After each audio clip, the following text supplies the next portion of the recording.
जो अपने राजनीतिक रसूख का इस्तेमाल कर गैर कानूनी कार्य को दबाने की कोशिश करते हैं, तो माननीय सम्राट चौधरी जी का यह कथन कि मेरी सीढ़ी भी आड़े नहीं आएगी, तब फिर बिहार में कौन माई का लाल पैदा लिया है जो अतिक्रमण की ओर आगे बढ़ेगा।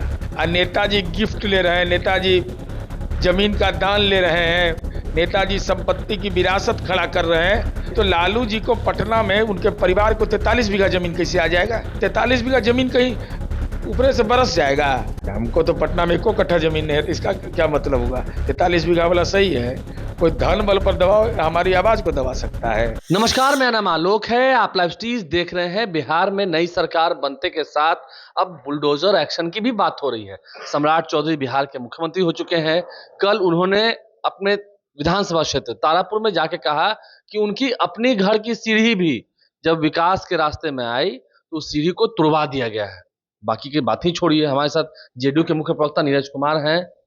अब तो चलेगा, विकास की राह में रोड़ा बनेंगे तो बुलडोजर चलेगा। माननीय सम्राट चौधरी जी ने उदाहरण पेश किया, इसके लिए बधाई, आभार कि राजनेताओं को ही जो अपने राजनीतिक रसूख का इस्तेमाल कर गैर कानूनी कार्य को दबाने की कोशिश करते हैं, तो माननीय सम्राट चौधरी जी का यह कथन कि मेरी सीढ़ी भी आड़े नहीं आएगी, तब फिर बिहार में कौन माई का लाल पैदा लिया है जो अतिक्रमण की ओर आगे बढ़ेगा। हालात क्या बना दिया है गरीब के रहने के लिए, क्योंकि जनसंख्या मेरा बहुत है, जनसंख्या घनत्व है, जमीन के आवंटन में परेशानी होती है। और नेताजी गिफ्ट ले रहे हैं, नेताजी जमीन का दान ले रहे हैं, नेताजी संपत्ति की विरासत खड़ा कर रहे हैं, तो निश्चित रूप से माननीय सम्राट चौधरी जी ने जो फैसला लिया है वह बधाई के पात्र है। निर्मम तरीके से, न जाति, न धर्म, न वंश, न गोत्र, न पार्टी, जो भी है, पहले राजनेताओं पर यह हमला होना चाहिए। तो विकास के राह में आएगा, घर जाएगा एकदम। भाई कैसे विकास होगा आखिर? भाई पंजाब के अंदर में गांव के गली में ट्रक चला जाता है, यहाँ 5 करोड़ का घर बनाएगा और 4 गो सीढ़ी उतार देगा नीचे में। अब वो न टेम्पुओ जाना मुश्किल हो जाता है।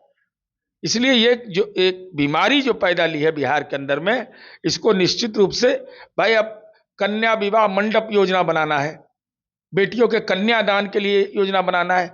अब जमीन मिलता नहीं है, जमीन कब्जा करके रखे हुए हैं संपन्न लोग।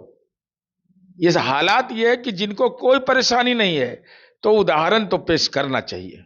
आपको लगता है पटना में भी ऐसी बहुत सारी जमीनें हैं जो कब्जा की गई हैं और बहुत लोग गिफ्टेड रहती है? अरे बिल्कुल, 1-2 जमीन है ऐसा, नहीं तो लालू जी को पटना में उनके परिवार को 43 बीघा जमीन कैसे आ जाएगा? 43 बीघा यहाँ होता है। उनको मिला होगा, उस वक्त रेट कुछ और होगा। भाई तो गिफ्ट मिला तो बताइएगा ना, गिफ्ट आपको क्यों दिया? आप यह बताइएगा ना कितना में आप पैसा में जमीन लिए, कितना पैसा जमीन आपने खजाने में दिया। तो हम तो अनुरोध कर रहे हैं सरकार से, कर इतना काम करवे किए तो एक काम और कर दीजिए, नया पीढ़ी तो कम से कम देखेगा। जैसे अभी बिहार संग्रहालय है, आदरणीय प्रधानमंत्री जी ने कहा कि अंतर्राष्ट्रीय स्तर का यह है, इसके अलावा अंतर्राष्ट्रीय स्तर के लोग यहाँ आते हैं।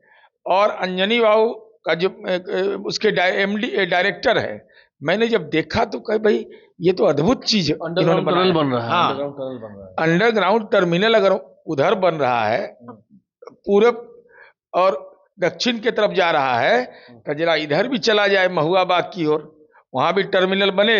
यहाँ बिहार संग्रहालय का इतिहास शिलालेख पर पड़ेगा और वहां एक शिलालेख सरकार लगवाए और उसको सुरक्षित करवाए, संरक्षित करवाए।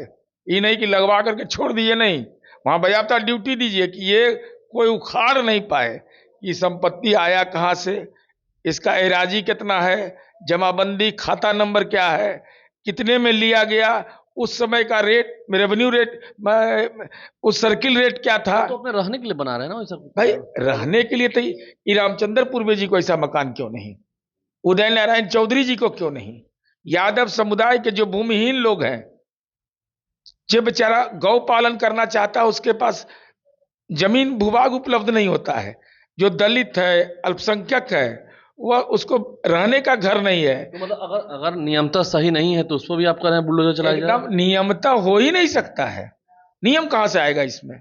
इस ढंग 43 बीघा जमीन कहीं ऊपर से बरस जाएगा। एकदम सीधे कानून के तहत विधि प्रक्रिया को न्यायिक प्रक्रिया को पूरा करके घर को तोड़वाना चाहिए, और तोड़वाने के साथ साथ बाजाप्ता वहां अनाथालय, अति पिछड़ा छात्रावास, अल्पसंख्यक कल्याण छात्रावास सरकार को बनाना चाहिए। आपके पास है 43 बीघा जमीन? हमको तो पटना में 1 कट्ठा जमीन नहीं है, तो इसका क्या मतलब हुआ? 43 बीघा वाला सही है? कोई धन बल पर दबाव हमारी आवाज को दबा सकता है? कोई भी व्यक्ति रहे, मैं कह रहा हूं, उदाहरण पेश करना चाहिए राजनेताओं को। भाई नीतीश कुमार जी के हम लोग हैं राजनीति के विरासत संभालने वाले लोग। नीतीश कुमार जी का चीफ मिनिस्टर का जो होता है आय व्यय का निकाल के देख लीजिए, अंगूठी का भी दाम लिखे हुए हैं, गाय का भी दाम लिखे हुए हैं। यहाँ तो अंगूठी रहेगा हीरा का, तो लिख देगा चांदी का, वो भी नहीं लिखेगा। तो ये बड़ी बात है। देखिए, लालू प्रसाद का जो घर बना है, विपक्ष के नेता का जो घर बना है, वो कैसे आया, कहाँ से बना, इतना खर्च कैसे, और कब लिया था जमीन, इसका हिसाब दे। नहीं तो सम्राट चौधरी जो कि मुख्यमंत्री हुए हैं, बुलडोजर चलाने की बात कर रहे हैं, उस पर भी बुलडोजर चलाकर एक नज़ीर प्रस्तुत करें ताकि लोग देख सकें। अगर हिसाब नहीं है तो उस पर बुलडोजर चलेगा, विकास की राह में आएगा तो उस पर बुलडोजर चलेगा। नीरज कुमार जेडीयू के मुख्य प्रवक्ता हैं, क्या कुछ उन्होंने मांग किया, आपने सुना। हमारे चैनल को सब्सक्राइब कर लें, साथ साथ फेसबुक पेज भी लाइक करें। धन्यवाद।